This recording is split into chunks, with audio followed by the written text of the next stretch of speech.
Hello and welcome to my 50 States Zentangle Inspired Art series for my YouTube channel. I will be offering a new state every week, and this week we're going to begin with my state, Pennsylvania.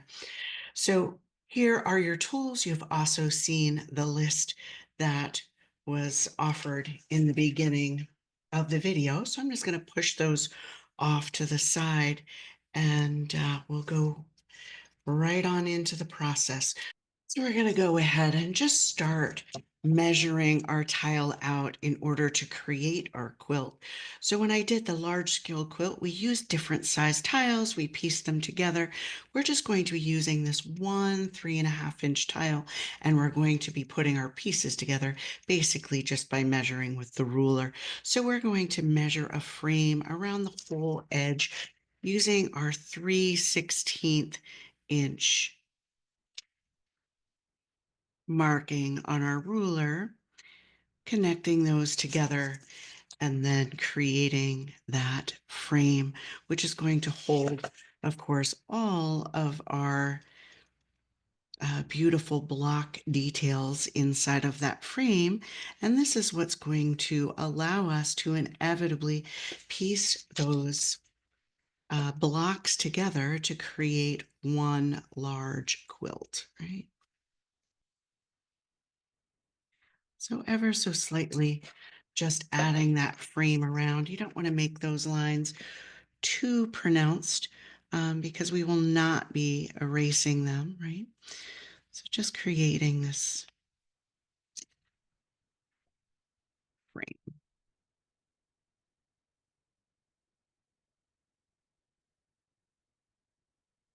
So in the beginning, it's going to be just a little bit tedious until we get all of this set up, right? And that's when the magic begins.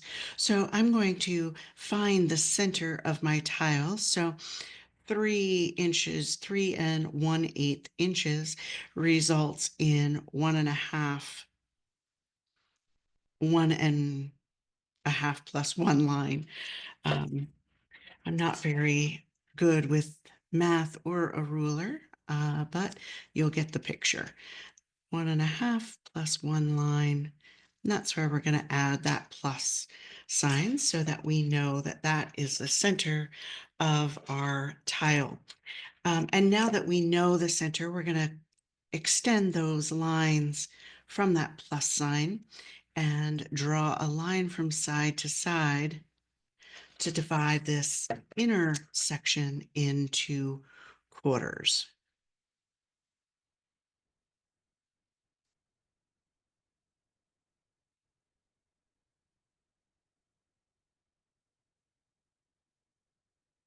So now that we have these 4 boxes, we're going to start in the corner, outside corner of each box and make a hash at 7/8. So from the outside of each box,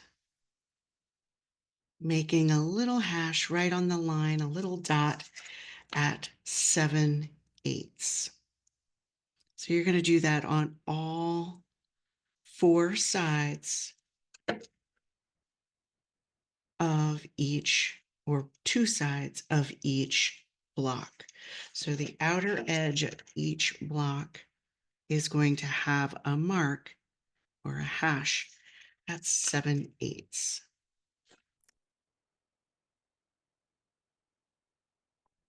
So 2 hash lines on each outer corner or outer line of each one of the 4 blocks. And then we're going to take those dots and we're going to go right across the corner and connect them in each one of those blocks. So just connecting those 7/8 dots side to side, creating that kind of triangular corner.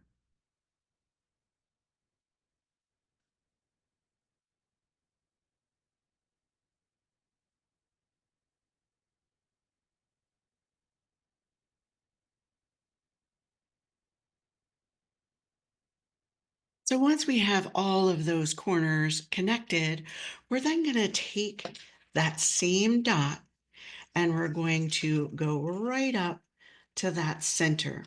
Now, you may or may not be able to go directly through that center point from dot to dot on an angle. So going through that center point, I'm a bit off on my center.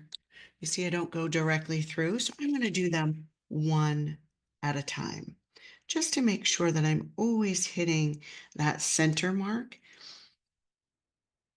as I go through this process. So I'm going to do that for each dot on the side and bring it right up to the center. So you're going to have this triangular um, triangular shape right in that box that goes right to that center point.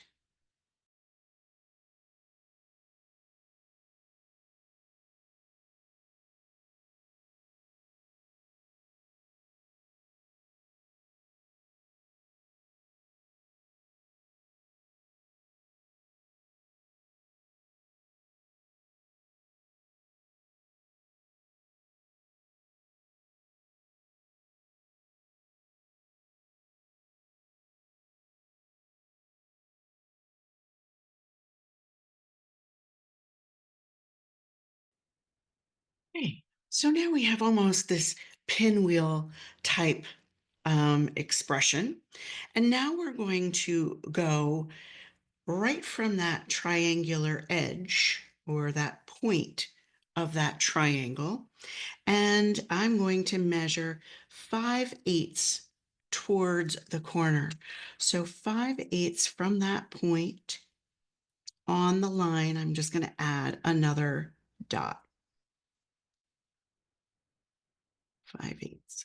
And again, I'm going to do that on every line. So I'm going to turn my tile so that 5/8 from the point of that big triangle, I'm going to add another dot. Either side from the point to the corner, adding that 5/8.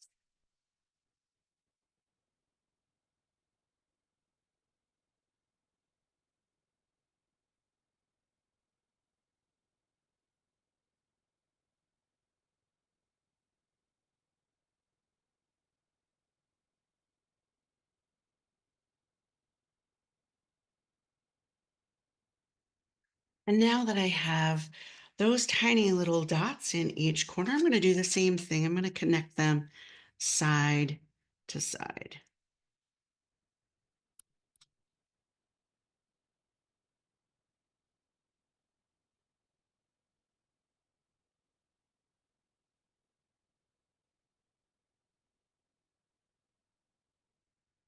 And once I have those corners kind of defined, I'm going to lay my ruler so that my first line on my ruler is even with that bottom triangular line. So it's not going to be offset like this. I want that line to be right on top at the dot so that when I pull a line down, I have a straight line.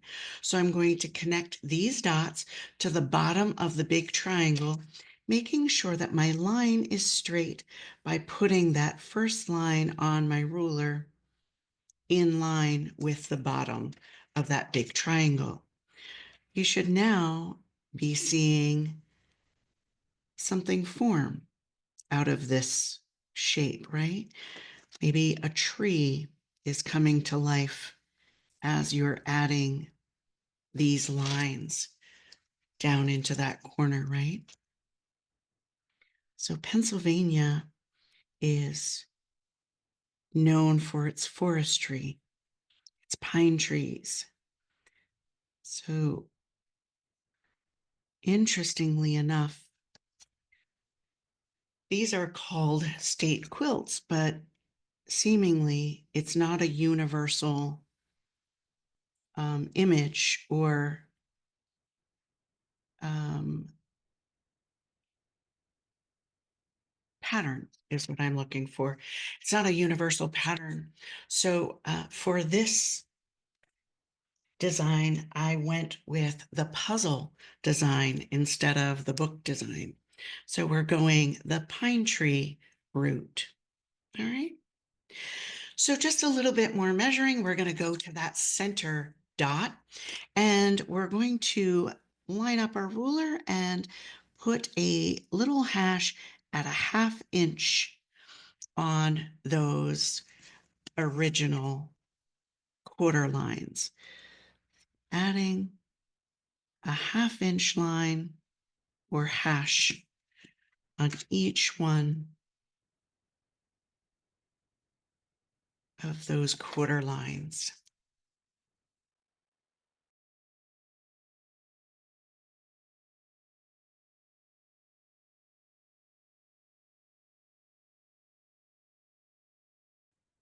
And then again, in order to know that our ruler is straight, I'm going to go ahead, put my first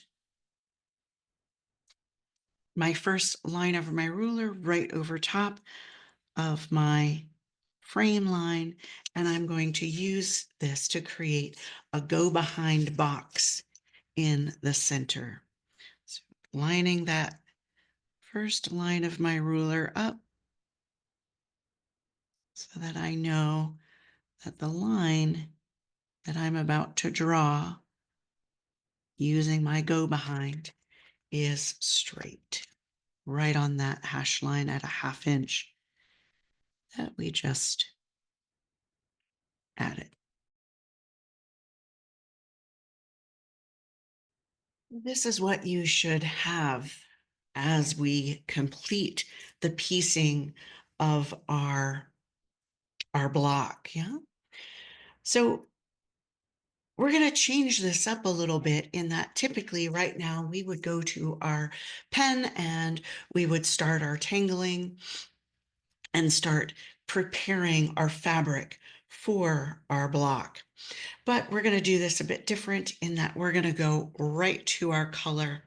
So these big triangles, I'm going to use a combination of my 2 greens. So it doesn't matter what greens you've chosen, but as indicated, I have my 126 and my 098 Tombow markers.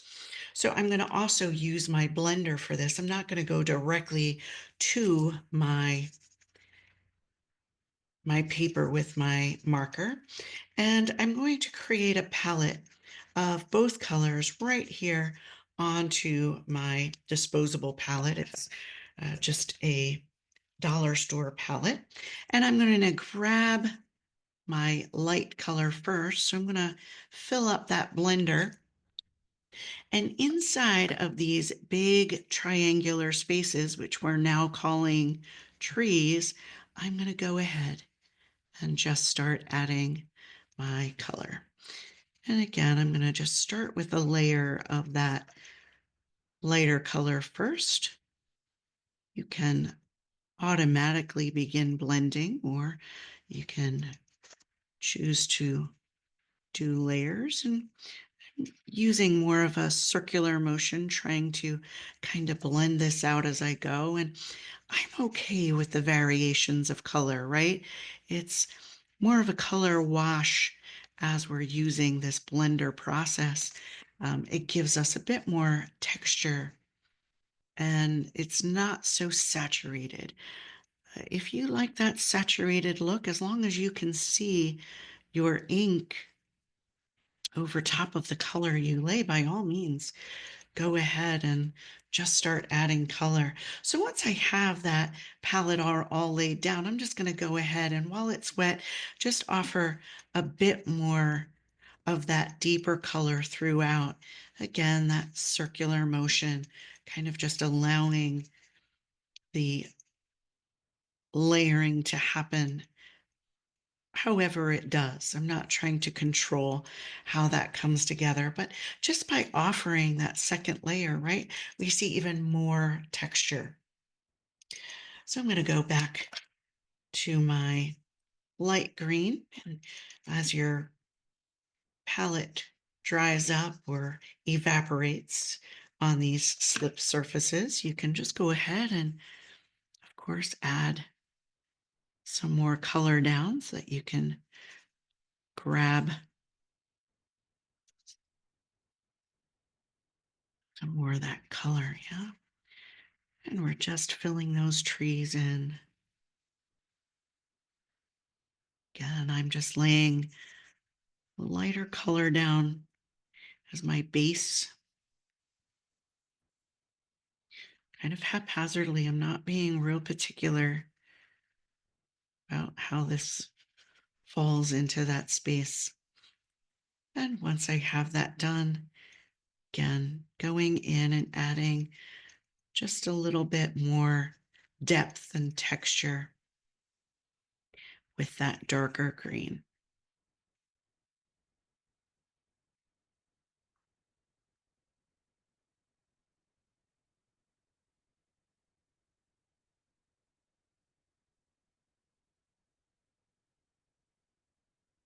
If your colors are much lighter and darker, you may want to either lay all of your lights down first or clean off that blender after you've done that uh, dark overlay so that you're starting with a lighter color again.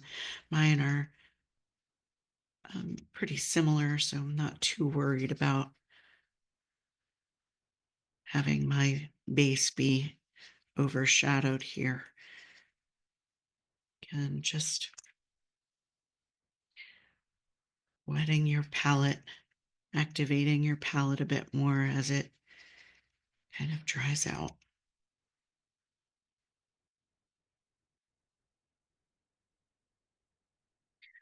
Color is usually our final step in our Zia process. But again, I'm going to just kind of change this up, do the coloring first, and then we'll be tangling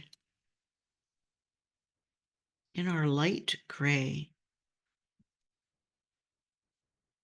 micron, not our black. I didn't want it to, by all means, if you'd like your black to speak, that's great too.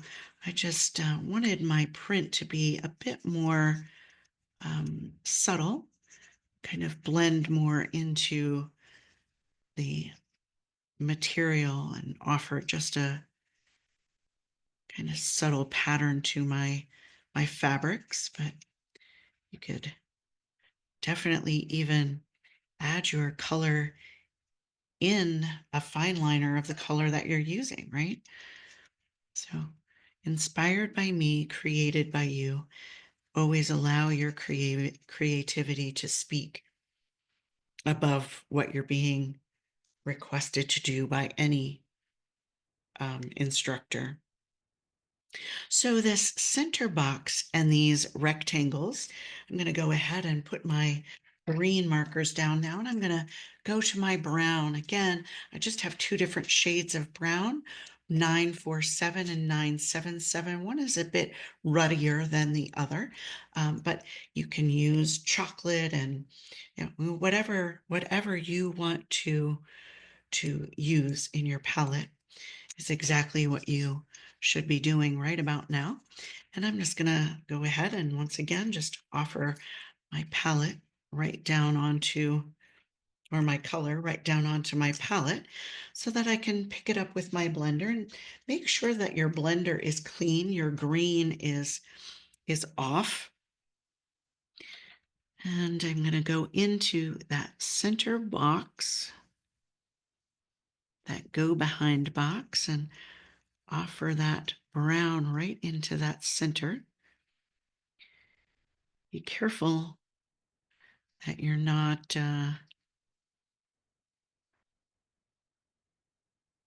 adding your brown too far into your trees. You don't want your trees to be dying. Yeah. Just, and for this, I'm not the space is so small. I'm not being real particular. I'm picking both colors up without thought, just grabbing whatever color my blender falls on. I'm not even looking up to find out which one I'm pulling. So I'm just varying these colors and how they're laying. And whichever one, again, just going into that center and maybe right where those trees kind of come together to the point in the center. Maybe just offering a little bit more ink right in there. Okay. And I'm going to do the same exact thing into those trunks.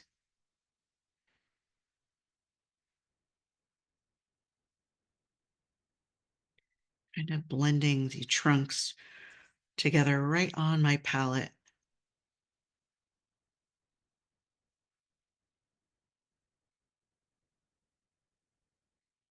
Maybe even adding a little bit more of that darker brown to the left side of that trunk.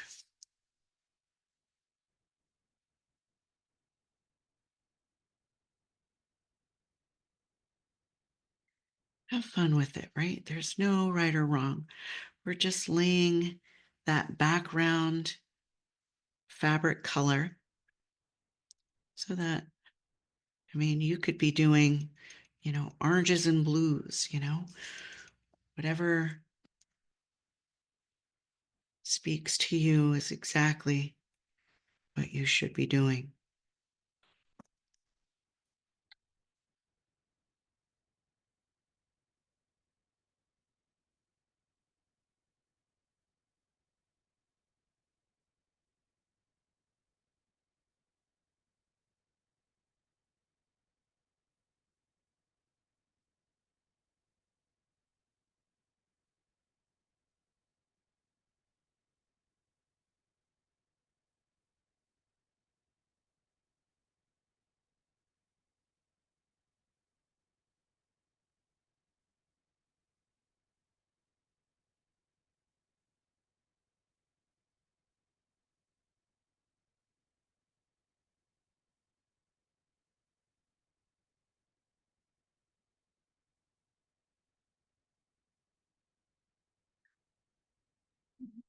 You can always add more color, right? That layer didn't get dark enough for you, or you'd like a little bit more texture or marbling or whatever, you can always go back in and add more. All right. So before we go on to our next color, make sure that your blender is clean because I'm going to use that 991, that kind of maybe banana yellow into that background. And again, using that blender so that I can control more of how that color is laid out as opposed to just going directly to my tile with the marker and having that saturation. I really enjoy the marbling that's offered by being able to use that blender, the light spots, the dark spots, the kind of texture, right, that you otherwise don't necessarily get with a marker. It gets kind of liney because we tend to go back and forth, right? We don't tend to even think about those circular motions when we have that marker in our hand. I'm going to try to get as close as I can to get as much of that white space, but I'm okay with it kind of hanging out and having a voice too, just some of those. It's kind of like those halo edges of watercolor, right?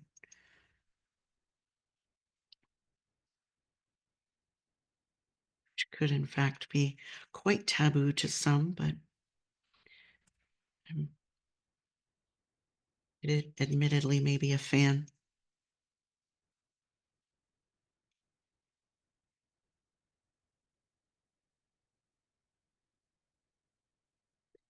And again,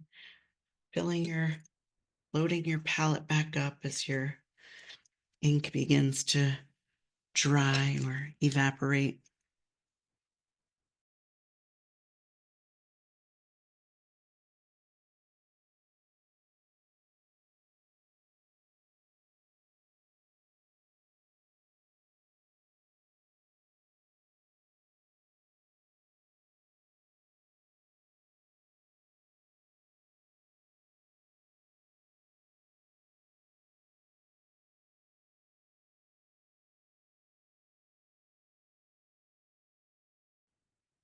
So I'm not erasing any lines.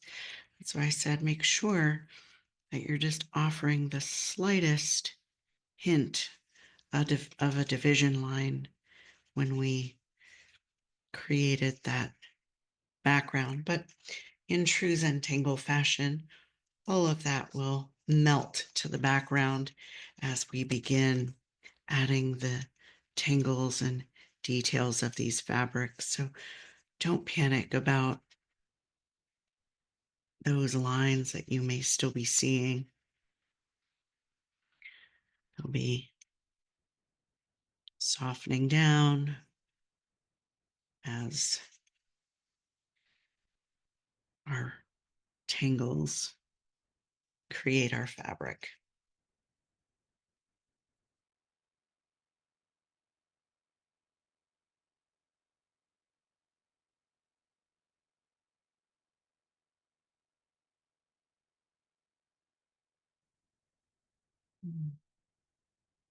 Is there any place that you want to go in and add more color to? If those white edges around your trees, if you have white edges like I do, if that bothers you, by all means, take care of that. Here's your opportunity to change what you are not enjoying or add to what you are not enjoying. I'm going to call mine done. I like it. I like the kind of the texture, the modeling that the trees have. I like the background. I'm going to just stick with it. So I'm going to go back to my pencil and I'm going to extend my frame lines out to the corner. So just ever so slightly extending those to create this little corner patch on the block's edge. And if you go through this whole process and put these quilts together in one large frame, like I'll be doing, um, all of these corners will then inevitably come together. Yeah. So this time, instead of blending, I'm going to go directly to my marker and I'm going to once again go to those same two green colors. And I'm going to use my light green. That's my 126. So my light green, I'm going to put into those corner boxes directly with my marker. And I'm going to make sure that my marker falls off my tile's edge to take care of that white edge so that when I place all these tiles together, the fabric wraps or is complete around each tile, right? I don't want to see those white deckled edges when I place my tile together in their frame. So now I'm going to take my dark green and once again, I'm going directly to my paper with my marker. So I want that real deep saturation now on the border of my tile. If that's too much for you or you want to change out those colors again, listen to your creative voice.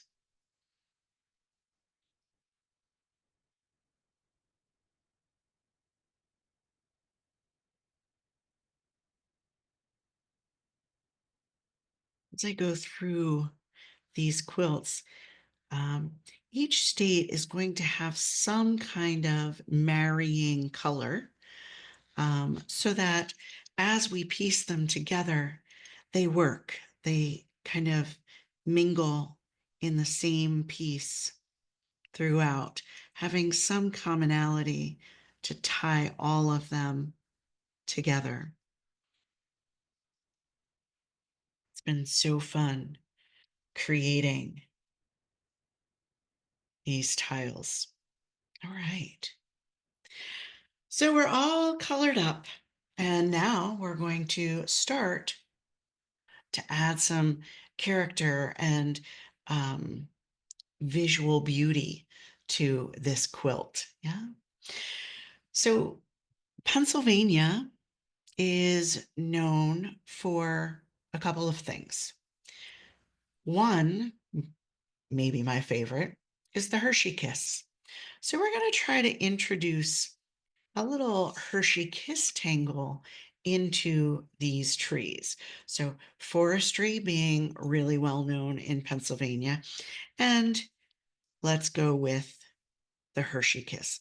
So I'm going to go ahead. I have my light gray, so the number 42 in my hand, and I'm just going to go ahead and divide this tree into maybe 4 sections. So I'm just going to use my ruler to kind of help guide me along the way. And I'm going to,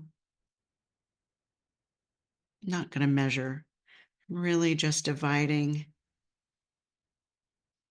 this tree into 4 sections, and those sections I'm laying out individually. So it'll look like I'm auraing the line, right?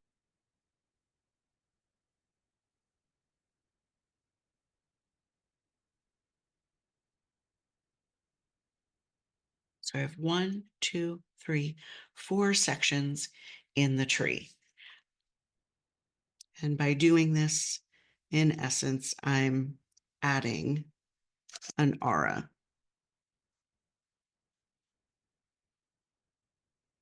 Feel like I'm adding more complication with the ruler since I'm not using it to measure. I'll just get rid of it so you can see. I'm literally just dividing the tree with a line, an aura line to create the next section.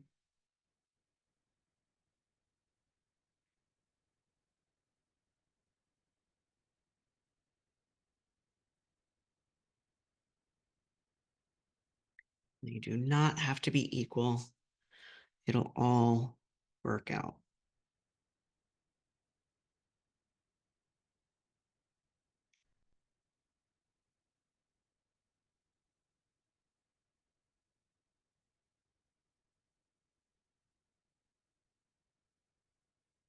Okay. So I did say we were going to embrace the Hershey Kiss. So in order to do that, we're going to grab our tangle copata. So copata is basically made of brackets.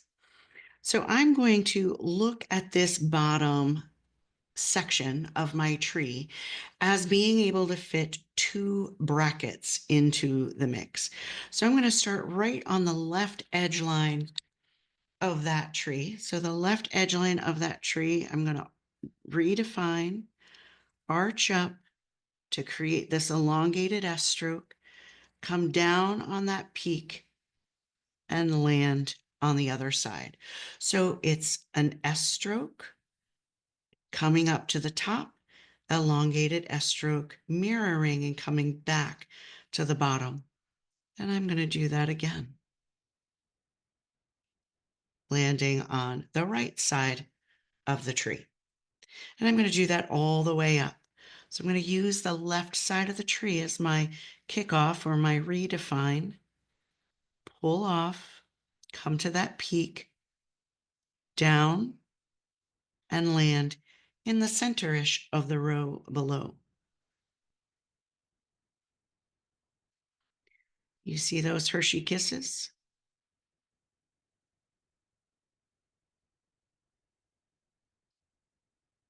And then when I get to the top, I'm going to do one Hershey kiss right up into the top. Cute. So now that I have the base of my copata laid, I'm going to aura under that line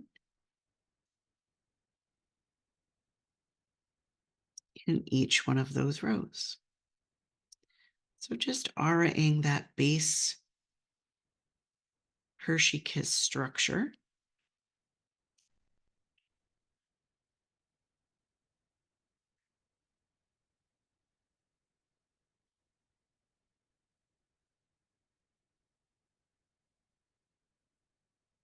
And now that I have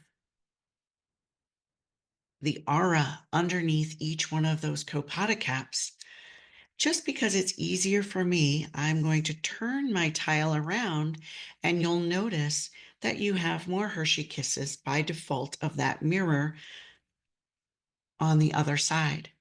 So I'm going to aura up underneath that copata cap.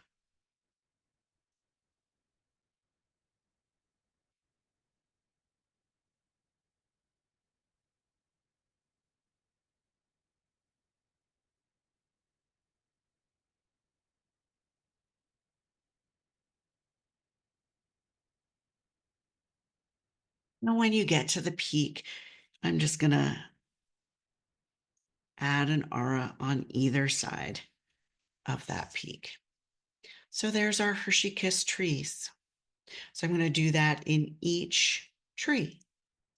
Same thing. 2 copatas, starting that structure on that first row.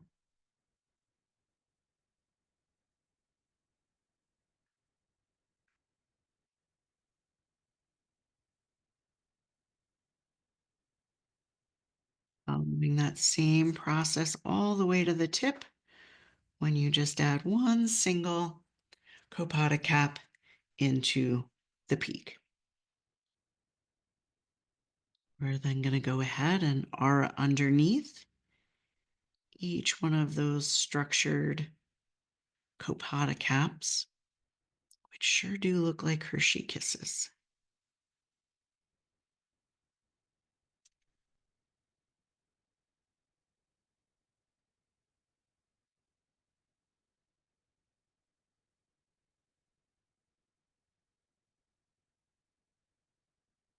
And again, just because it's easier, I'm going to turn my tile upside down and aura the copata caps that show in reverse.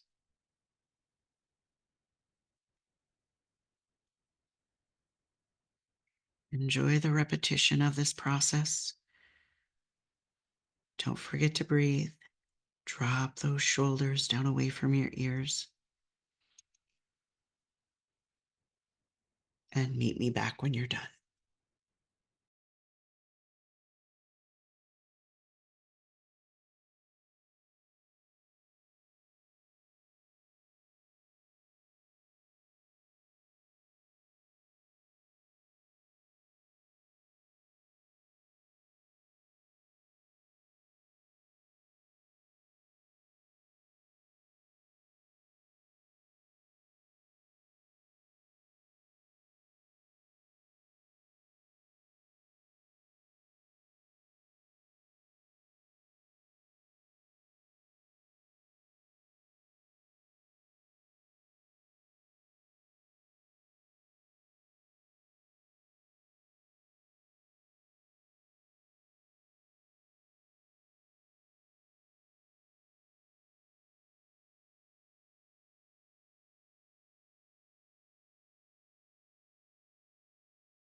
Okay. So our trees are filled with these beautiful Hershey kisses. Again, now that you see where those Hershey kisses are laid, you can go back over and add any texture or color into these trees that you want. Um, we'll be adding our colored pencil highlights or shading as we go through as well. But for now, if you want to add any more ink to the piece, now that you see where those are falling, by all means, you're welcome to do that. All right, so we're going to go back to our ruler, but this time we're going to do whatever we do in ink. So we're going to go back to the center right between those trees. And we're going to, again, with our ink, make sure that your ruler is lined up onto that cross line, our original string line. And we're going to add a little hash at 3/4. So again, I have my light gray ink in my hand. I'm not using a pencil. I'm going to just lay a hash at 3/4. And I'm going to also lay a hash 1/16 from the edge of my border. So that frame string, I'm also going to add a little hash at 1/16. Okay, so from the corner, 3/4, and from the frame's edge, 1/16. You're going to do that all the way around.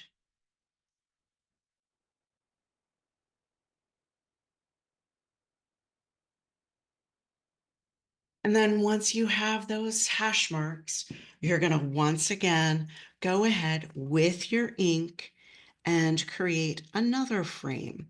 So remember, I'm going to use that outside line, my first line on my ruler, right in line with my hash, so that I'm sure to get a straight line right through my hash mark. So I'm going to do all of my inners first. It doesn't matter. You can stay in one place and do both hash lines at the same time in each section, making sure that you grab that hash mark and your ruler is straight.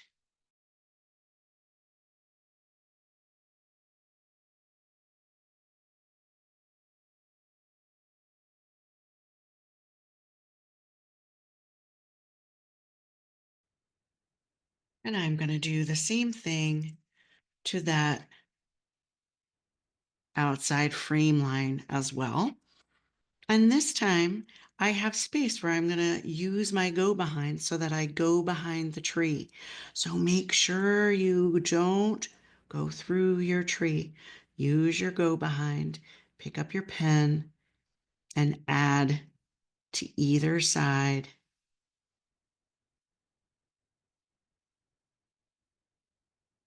of what is already existing. You don't want to go through.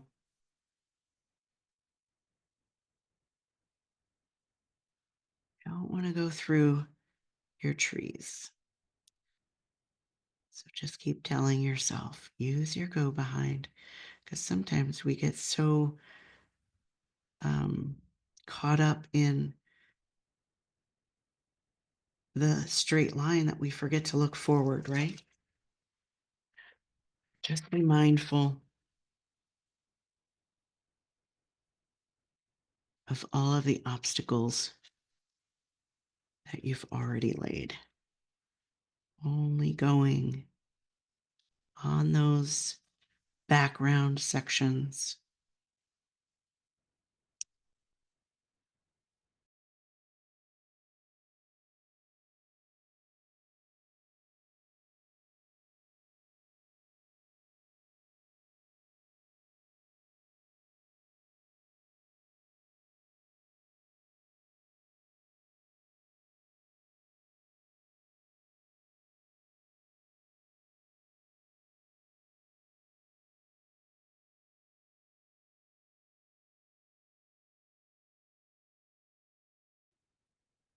So now we have this big band, and that's where we're going to be working next.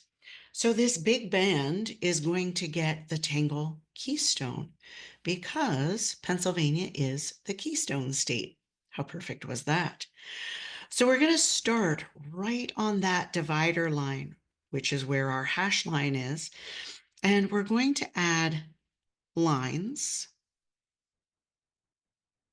that are doesn't matter how long, as long as you're consistent in the length of your line and the space of where you put that line, all will be well. So I'm going to just go ahead and lay another line, and I'm going to kind of divide the space that's left in half-ish. So from the center and two on one on either side of that center line. So 3 lines between the space that my tree offers me. And just for a relativity, I have come down 2/8, or I guess that's a quarter on my ruler, but that was totally not planned. It was just wherever I landed, I was consistent with the other two. Okay. And now I'm going to turn my tile and work in that same section. And I'm going to add similar lines on the opposite side of these lines. So however long I made the original lines, I want to mirror and do on the opposite side as well. Now this tree is on an angle, so if you can see more lines, you're going to use that spacing and add more lines as you have your spacing laid out. So you could have a whole lot more lines than I do. You could have fewer lines than I do, right? So wherever you would be able to see another line based on the spacing that you used with these 3 lines up top, you want to mirror and do down below. So wherever you can see a line, you want to use your go behind and add another line accordingly. Okay. So I'm going to do the same thing in each section. So now that I've had my line length, I want to try to stay as consistent as possible. Notice I'm not getting out a ruler. It's okay. And then space those lines out. Similarly,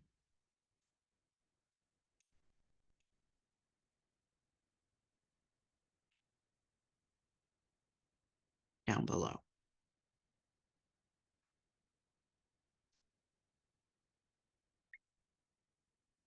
And I may be getting a little bit longer, so I'm going to try to tone those lines back a little bit because I feel like I grew the second set of lines exponentially. So in true Zentangle fashion, right, you're going to be working between these lines. So you definitely want to have room to grow or room to work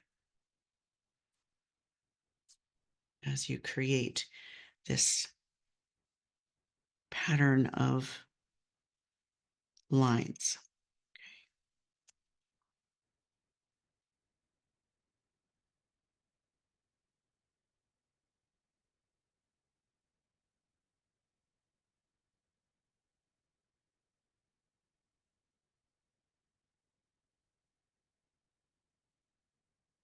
So now that we have this grid laid out of lines, I want to just turn my tile over and show you where this is really going, because we have so much going on in between that I can't really tell you.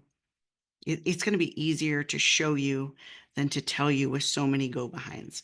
So I'm just going to add that structure of lines. Maybe one more. So I have this structure of lines right here, right? That mimic our other side. So we only have 3 lines that are visible across the top. So I'm going to focus on my bottom so that we can kind of see where this is headed. So I'm going to focus on the center line. And using the bottom, this center line, I'm going to look at the left line from the center. And I'm going to draw a diagonal line from the left of the center to the center above.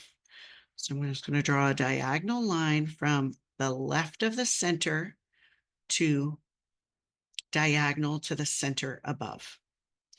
And I'm going to do the same thing to the right. So I'm going to go to the right of the center on the bottom, and I'm going to draw a diagonal line up to the center.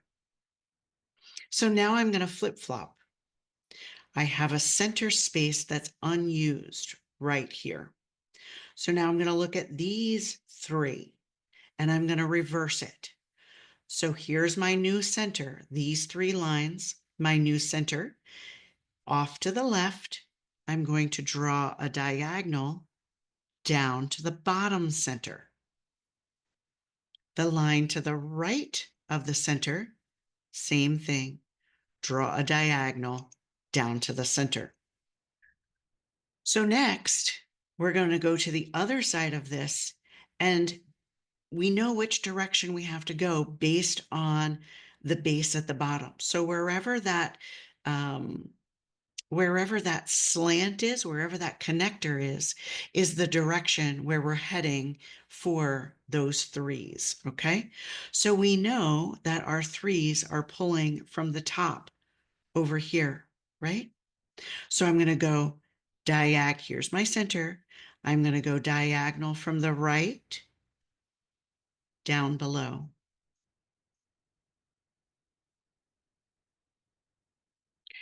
So you're going to get this kind of maze-like expression,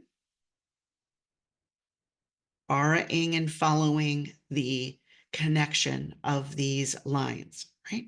So inevitably, all of them will be connected except each center, which kind of just hangs in the center of each of those, let's call them peaks or houses, okay? So visually, a little bit more difficult with all of the go-behinds that we have on the other side. So I'm going to go ahead and just start right here is our center, right? So I'm going to start right here in the center using these three down below. So center line, center to the left, goes diagonal up to that center. Line to the right of the center, diagonal up to the center.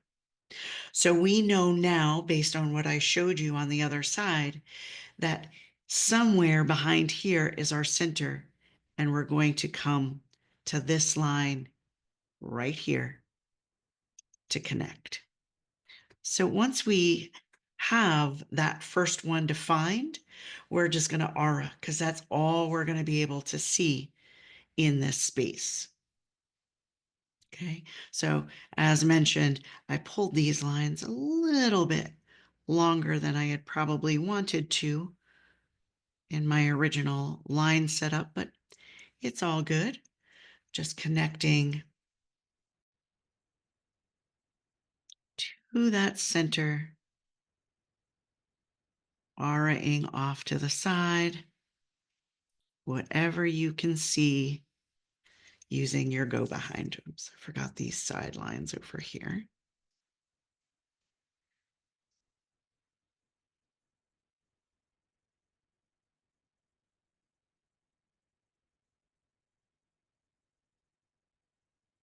Okay. So now we have these keystones created. There's a whole lot of zhuzhing that we can, do within this space, but I'm going to keep it super simple. Each one of these connector lines, I'm just going to round off and connect to that frame line. So ever so slightly rounding up that line and down, creating this welding, if you will, onto that framed line, grounding these lines right onto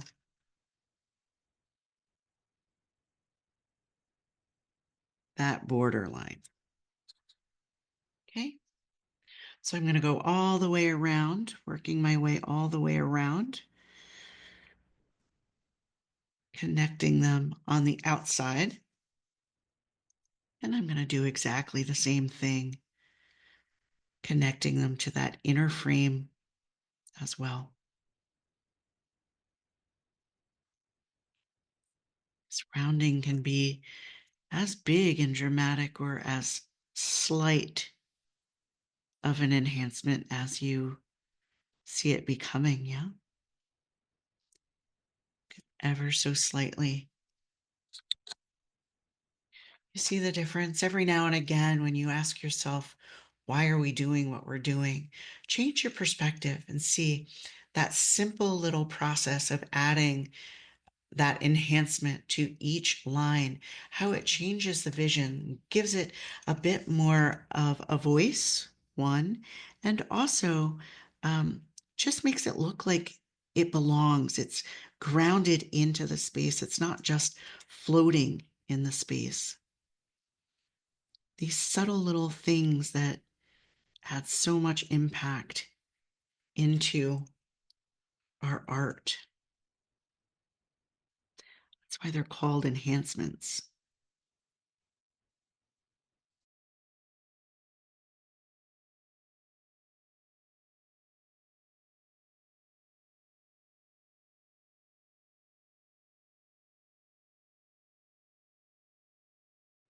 So once I get all the way around that outer frame, I'm going to go into the inside frame as well, adding that rounding on each one of those lines to ground it to the inside. Ooh, ah, simple details that make such an impact.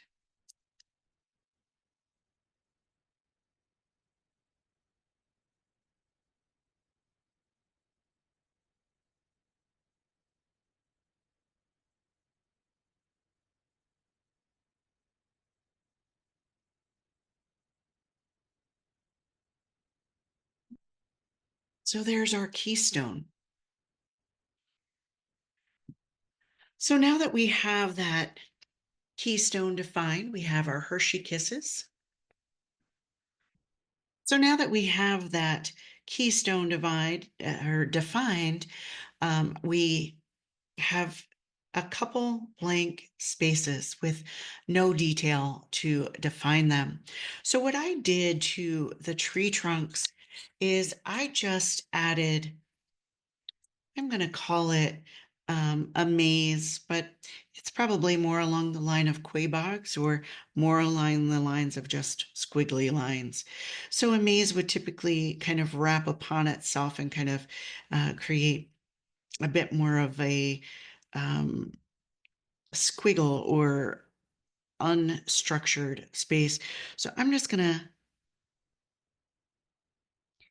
add these squiggles up and down, never picking my pen up, just kind of creating some texture into these trees. So ever so slightly, again, just offering texture, more texture than tangle is what I like to say.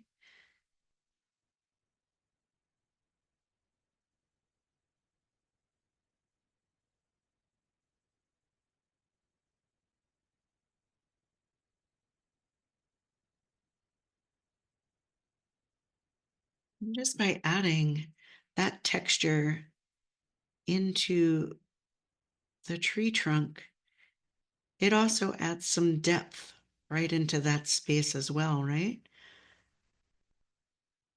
Which is what we're looking for. We want to bring our fabric to life, not just in color, but in pattern as well. We like to say in Zentangle that our patterns are our colors. That's why this is Zentangle Inspired art. We're definitely visually trying to create something, and we're using colors to do so. Therefore, kind of offering our left brain some options and choices, which Zentangle, in its purest form, doesn't want to do, wants to eliminate that left brain. I'm going to do the same squiggly back and forth into this triangular space created by that go behind block as well. Again, more texture than tingle, not being real intentional at all with it, just offering my pen a back and forth motion to get those squiggles, and turning my pen, flipping around the bend, never disconnecting that line. So just one continuous squiggly line of texture.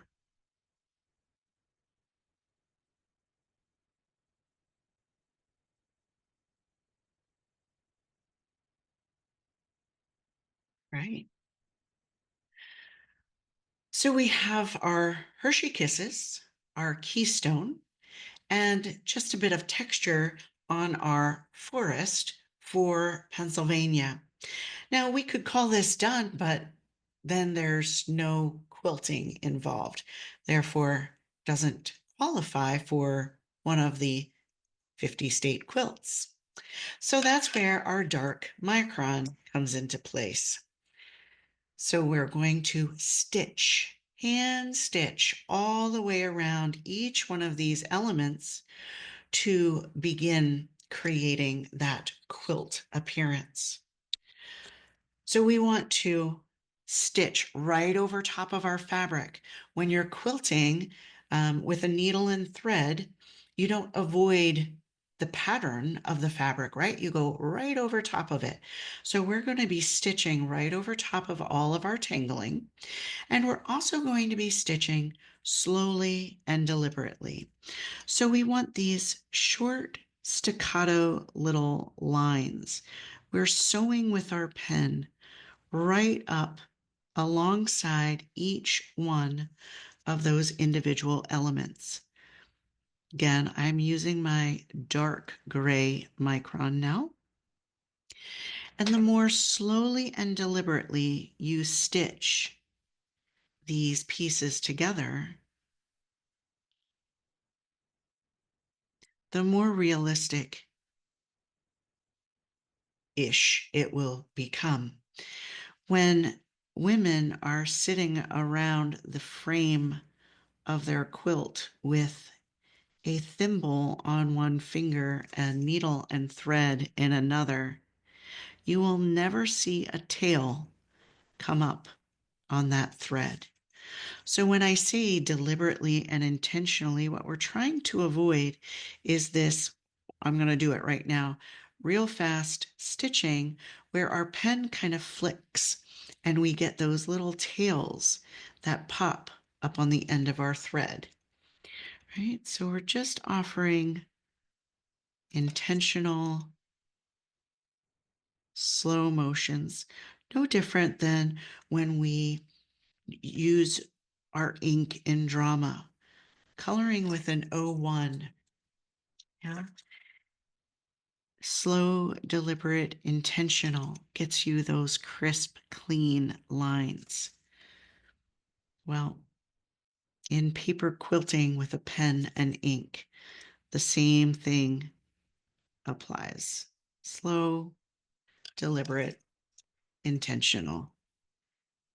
Notice I'm stitching each one of those individual units on both sides. So those stitches are holding both of these patches together onto the big block of the quilt.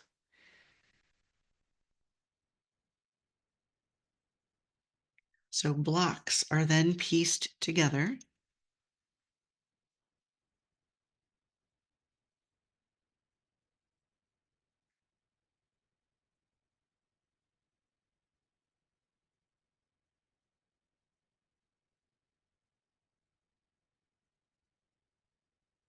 to create one large quilt.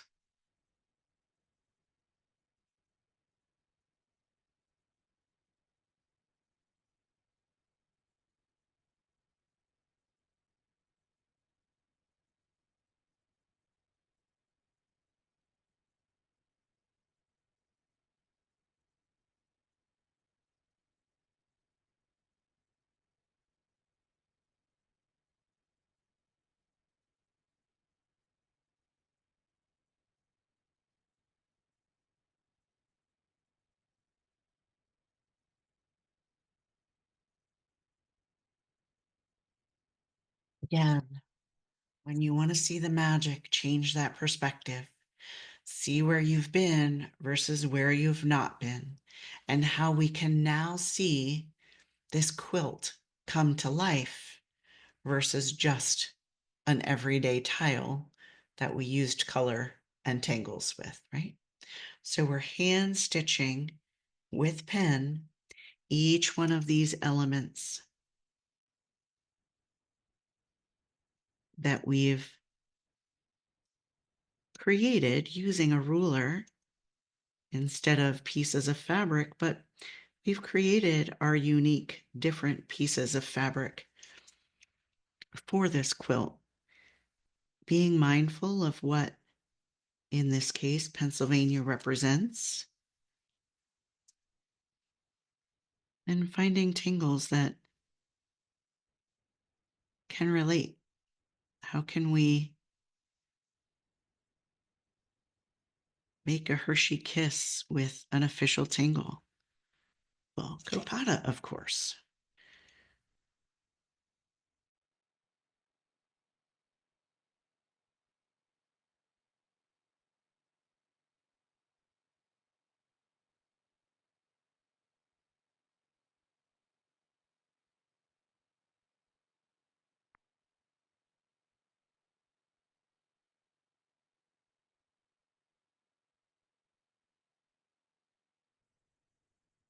When you think you're done, change that perspective. Make sure that every single little piece, changing that perspective, is stitched together onto that quilt or that backing. Yeah. Once all of the elements are on the inside are stitched up, I'm going to go ahead and stitch up around the frame. And I'm not stitching around the outside edge. I'm only stitching around that corner block and across the top of that border stitch or border fabric. And as I put them together, I may or may not stitch those outside lines, but for the moment, I'm going to let them kind of be.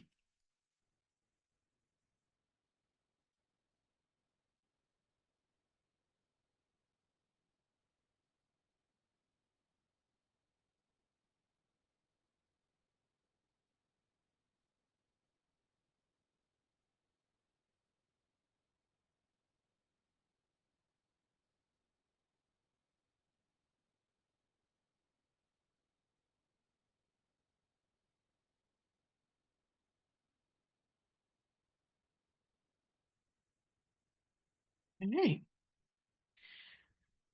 So there we are, all stitched up, all colored up, but we have colored pencils. I have Prismacolors and I have the Goldenrod 1034, Artichoke 1098, and the Chocolate 1082 as in your as in the supplies at the beginning. So all I'm going to do is think of when you see a quilt. You see the stitching, and then the stitching kind of poofs up makes all of this center kind of poof because you're kind of pinching, if you will, with the thread, right? So I'm going to focus not on each individual unit of the tangle, but each individual stitched patch. So I'm going to do more of an overall or universal shading close to that stitching. So I'm going to take my goldenrod right into that yellow, circular motion right along the outside, close to that stitching. I'm going to add some shading. And I'm going to keep that center highlighted to show that poof. So the shading close to the stitching shows where the gather of that material is, yeah? And that center is then highlighted as it picks up from the background of that, or the padding underneath, right? The push of the padding.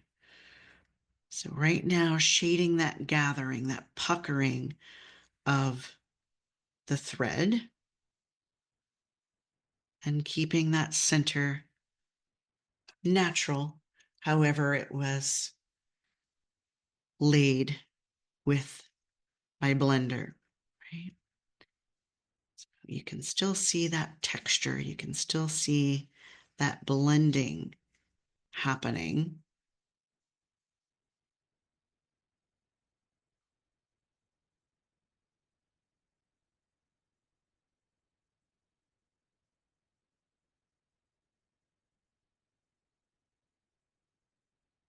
Circular motion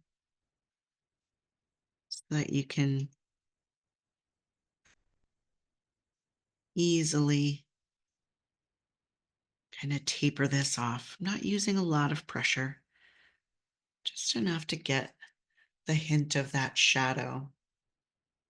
It's interesting now that I've stitched, I really see a lot of white on my edges. And if this was my masterpiece, maybe I'd go back in and fill that in. It's never too late, never too late to add more color. So on the trees, I'm going to offer that artichoke. Same thing. I'm going to look at these trees as a universal element, not as individual copata caps that look like Hershey Kisses, but as one large patch in my quilt block. Focusing more on those pinches in the corner and keeping that center a bit more open.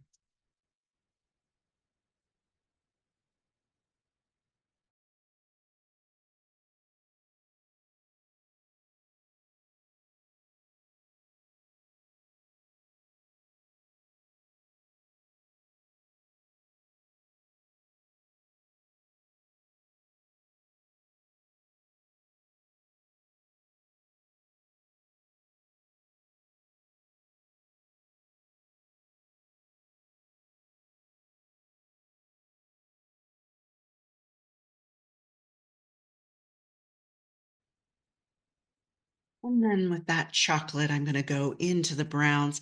Now, those brown spaces, all of them are a bit smaller. So if I went around each edge, I would pretty much be taking out any original color. So I am going to focus more on the left side of those patches, maybe the left and bottom of each of those patches, just so that I don't lose that original texture or that original blended color in there.